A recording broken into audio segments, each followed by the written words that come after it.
Davy Jones is often regarded as the best looking CGI character of all time. But why? Because whilst he was the first ever character to use that on-set motion capture technology, which meant that his actor, Bill Nighy, could be present on the film set and actually able to interact with the cast around him being the first means that every other CG character that Ain't no way. Ain't no way that was the first. Damn, so Pirates of the Caribbean actually, they was ahead of their time out here. They revolutionized. That's crazy. Coming from Pirates of the Caribbean, and you got cats and fucking. Oh my god, I remember that Terminator, and oh my god, what is this? What is that? Spider-Man, Superman, obviously Star Wars. followed him also had access to the same technology. In fact, they presumably had access to better versions of it. So why did we get such diminishing returns in quality when surely they should have just gotten better and Hey, I fuck with Tron. why did we get such like diminishing that, returns in quality when no, man, don't do Tron Uprising like that. I fuck with that movie. No, why? Damn, that's what Tron Uprising used to look like. Oh my god. Damn, when that movie came out. Damn. surely they should have just gotten better and better and better? Well, this is exactly the question we're going to answer in this video, by breaking down why Davy Jones works so well, and where all of these other characters are going so wrong, and why all of this transcends just the use of CGI and comes down to something a lot more than that. So let's dive into the soggy world of Davy Jones's visual effects, and definitively answer once and for all why he was the pinnacle of photorealism. So I believe a massive reason why Jones looks so realistic comes from the fact that the primary point of focus for this character isn't on epic action scenes or big dramatic speeches, but instead on pure emotionality. Because underneath that soggy wet skin and living tentacle beard, Davy Jones is just a regular guy who's been twisted and tortured by the choices of his past, and all of that is brought to life via both this raw stage presence that he had, but also by the technical workings going on behind the scenes that had to be elevated to such a high level to allow such an emotionally driven performance to be crafted completely out of CGI. Because in using that on-set motion capture technology, his actor, Bill Nighy, had the opportunity to infuse Jones with something genuinely human. Because unlike CG villains in other films, who are primarily present in just action scenes and maybe Is that the Lord of the Rings? I ain't gonna lie. I ain't never watched nothing of the Lord of the Rings. I always said I wanted to, but them movies long as hell. I ain't gonna lie. Them movies long as hell. That's the only reason why I ain't watching, because the movies be long as hell. All of them. Oh my god. That's the only reason why I ain't watching Lord of the Rings, but I know if I watched it, I love it. I know I would. But the movie's just so long. one or two other dialogue scenes. Most of Davy Jones's appearances are instead just pure dialogue. In fact, in Dead Man's Chest, I don't think Jones has a single action scene. And so this means that for an entire... Is he all dialogue? No. Damn, is he? No. At the end he was fighting, wasn't it? Damn, I might need to rewatch the movie. I don't remember. I swear. Maybe? No? I might be wrong. I ain't watched this movie in about a few years now. Damn, I don't remember at all. I know I fell asleep in one of them, though. Watching one of the movies. I ain't gonna lie. It was boring. One of the movies was boring. I fell asleep doing it. I felt like an old ass man. I felt like an old ass man falling asleep at the movies. But I don't even remember what I was saying. Entire film, everything about Jones was centered purely around the character's dialogue, reactions, and interactions. In addition to all of these emotional subtleties going on just underneath the surface of his performance. All of which work to build Jones up into this living, breathing person who can actually respond to the events around him with believable and predictable emotion. But now, obviously, the great performance alone isn't enough for good CGI, because you can have the best actor in the world and it can still look pretty bad. So there's got to be a technical side to this performance as well, something going on under the surface that allowed this digital facial performance to manifest itself as unbeatably realistic. And now you Iron Man, what I will go say, he used to scare me when I was a kid. When the Iron Man, when the trailer was coming out, he used to scare me. He used to be like, "Oh my god, bro, he looked like some fucking what you call it type shit." He was just looking like some weird shit. I'm like, "Oh my god." He used to scare me as a kid. You might immediately think, well, that's just because it's motion captured, right? They just recorded Bill Nye's face and mapped that onto Davy Jones, and that's why it looks so realistic. But this is absolutely not the case. In fact, this is one of the biggest misdirections around VFX and CG characters, and it's been purposefully spread by the film studios. Because in reality, motion capture is never good enough for the final performance that goes up on a big cinema screen. And so, more often than not, this data is only ever really used as a baseline or a reference point, and animators still have to go in and rework this entire performance themselves.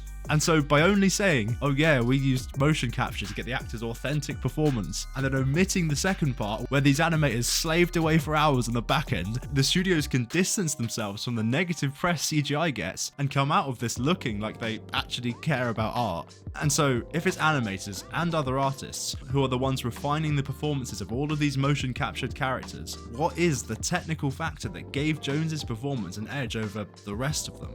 Well, I believe this edge came from the fact that, seemingly, the VFX artists have done everything they possibly can to occlude as much of Jones's skin as possible from the audience, as skin is probably the single hardest thing to get looking right with CGI. Because, in real life, it's so flipping complex, with even the tiniest of movements generating a myriad of subtle responses across our skin, like bulging, stretching, wrinkles, color deformation, etc. And so, to create a realistic CG character, you also have to perfectly recreate all of these details as well, which means the more skin you show, then the more and more of these subtleties you need to account for. Meaning if you take a character who's showing a lot of skin like Thanos or Azog the Defiler from The Hobbit, then you have to do a lot more work with their skin to keep them looking realistic than you would with Davy Jones. Because yeah, you need to generate all of these skin responses for him too, but only for his face, because they'd hidden his entire body and even the top of his head under multiple layers of much easier to do and a lot less important to an emotional performance CGI clothing. And this meant the artists only had to focus their efforts on this crucial facial area. Okay, I get what you're saying. Basically, all they had to do was just do the face. That's why, so they probably had about 20 people just doing one part. So that's why it looks so good. Okay, I got you. Them much more time to refine it to a high level than if they also had to account for the rest of his body's skin. And so when you combine this high level animation with all of those brilliant subtle facial movements and inclinations in Bill Nye's performance and tie all that in with Jones's beautiful tragedy of a backstory, it gives you this genuinely compelling character with a powerful narrative, and it actually makes it quite hard to see Jones as something generated inside of a computer when both his animation and the building blocks of his character are just this strong. But now, there is still more to a good CG character than just that. I ain't gonna lie, I don't think it got nothing to do with the story. It just looked good. It's simple as that. It's even now it still look good compared to some of it. So even you talk about the story, it has nothing to do with if it looked good or not. Their performance. So in mentioning characters like Azog, this does bring me to my next point, which is that Davy Jones is just the perfect example of using CGI where you actually need CGI and then doing something completely different with the opportunities that that CGI presents. Because if you look at Azog or other similar villains, aside from his massive height, did he really need to be CGI? Because they do nothing special with him being CGI. It doesn't unlock any new narrative potential. Why he look like that? Because they do nothing special with him being CGI. It doesn't unlock any new. Why I look like that? Oh my god, bro! It don't even look realistic. Why he shiny? This motherfucker a shiny Pokemon at this motherfucker. What the hell? narrative potential or interesting fight scenes or anything really. And so that just leaves this bitter taste in your mouth because you're sat there looking at this unappealing blob thinking, why? Why did they do this? None of the orcs in the original Lord of the Rings were CGI and they all looked brilliant. But with Davy Jones, the filmmakers went out of their way to do interesting things with him being CGI. Like having him dramatically play the organ with his beard of tentacles and all the characterization that comes along with that. Or hiding a key in there as part of the narrative. Or just straight up murdering a guy with them. All of which couldn't have been done without CGI and yet works to bring in the audience something completely new and very much helps to justify the use of it. But what made this beard truly genius and crucial to Jones's realism is how said beard takes this whole skin hiding technique we mentioned earlier to the next level, as by having it cover only his lower face, they drew a perfect line between having humanoid features and achieving photorealism. Because whilst this beard did still present the VFX artist with its own set of challenges, such as having to write custom programs to calculate the sticky yet autonomous movements of each tentacle, if Jones didn't have this beard and we could instead see his chin and his neck, then not only would the VFX artist have to again account for all the tiny little muscles in there whenever he spoke or breathed, but more importantly, Jones would begin to look closer and closer to your average human. And this means he would begin to edge into the territory known as the uncanny valley, which is a scientific phenomenon where the closer to a human something fake looks, the more likely our brains are to reject it.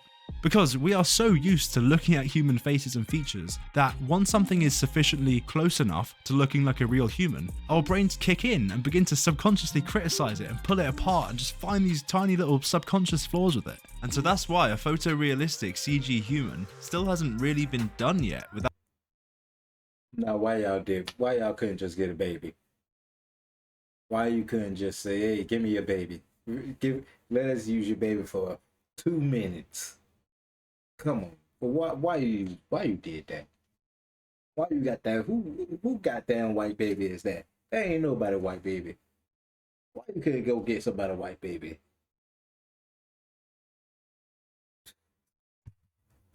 Bro, it would have took 2 seconds to be like, hey, you got a baby? Yeah, you wanted to be in a movie? Yeah, come on, let me use that. Without the use of deepfakes and stuff. Whereas, you have no idea what a living tentacle beard should 100% correctly look like. And so by giving him this fantastical beard, they pulled Jones out of the uncanny valley, stopping our brains from reading him as a fellow human face, which in turn stops that criticism instinct from kicking in, and therefore lets our brains relax around him and more easily accept him as something real. But this was only the tip of the brilliance of this beard. Nah, I think another thing that's helping too, because I'm looking at it like the lighting on fucking Davy Jones. Yeah, the lighting on Davy Jones right now is going crazy. Some good ass. Because lighting. What made this even more genius was that by keeping the elements of his face that are crucial to portraying emotion, like look at the lighting on it, like that just make it so much better. Like the eyes, the mouth, and these somewhat eyebrow things on like it's always light on him to just make it pop to me. Full display to the audience, whilst only changing the set and these somewhat eyebrow things on full display. Nah, what is this? Damn, they went all in on bruh and said fuck everybody else. He looked decent, but him, he looked horrible. But like I say, it's the lighting. Like the lighting on him is going crazy in my head. Like, bro, like they did they thing. To the audience, whilst only changing the secondary emotional elements of his face, like his skin texture and of course his entire lower face with the beard, then they struck this perfect balance of a character whose face can tell any story, whilst also having such alien features that our brains just accept it, therefore crafting a balance of an emotional human character and CGI realism that very few other characters have ever managed to find. And now, from here, speaking of his skin, this does bring us to another really major factor that contributed to his realism. The genius use of lighting in this film, and how that plays so well with the reflective design of his constantly wet skin. Because around 90% of the time in these films, Davy Jones is shown under one of 2 types of lighting. Either the intense Caribbean sun, or...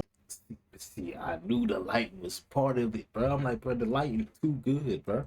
The shadowy nighttime, both of which massively complement his visual effects. I knew it. I knew the see. I know my shit.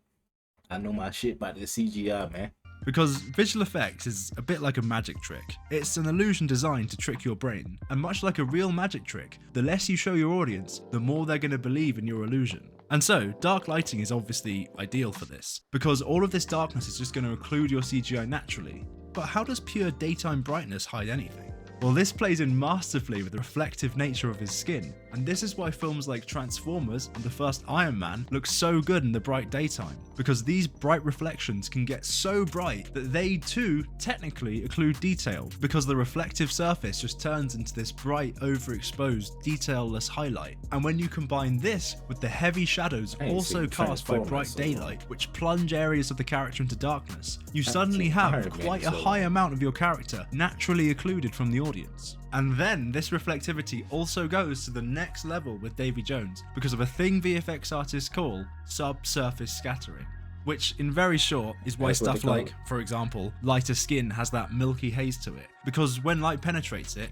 it bounces around within it for a while, diffusing itself within like the blood vessels in the skin and stuff, and causing that cloudy look, and then bouncing back out to our eyes again. And so because this is a natural phenomenon, to look real, CGI skin also needs to replicate this too. But all of this light bouncing around within the surface of an object is a flipping lot for a computer to calculate and get looking right, particularly back in 2005, which is actually why... 2005? Yeah.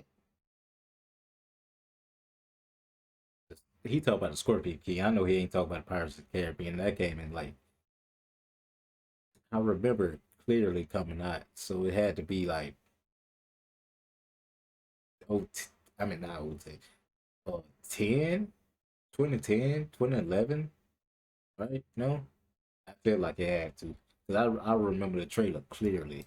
A lot of characters had that rubbery plastic look back then, because the computers just weren't able to calculate this under the skin light diffusion correctly. However, if you were to cover that skin with something reflective, say water, then a lot of that light will just get bounced away instead, thus reducing the need for this light diffusion effect, and therefore making it much easier to get a realistic result. And so, as the cursed captain of the seas, Davy Jones could believably have constantly wet skin, and could therefore uniquely take advantage of all of these reflectivity perks in a way that basically no other CGI character can, which further massively enhances his visual quality, especially when in comparison to every other character. And so with all of this, it finally brings me on to those subtle little details that add the icing on the cake to Davy Jones's visual quality. Stuff like how these films were packed with real stunts, explosions and sets and miniatures, all of which accumulate to make a much more real and visceral film experience. I don't think them doing their own stunts and nothing like that. I don't think they got nothing to do with it.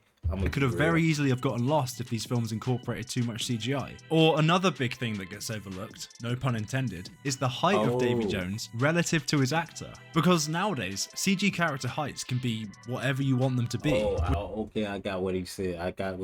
Now.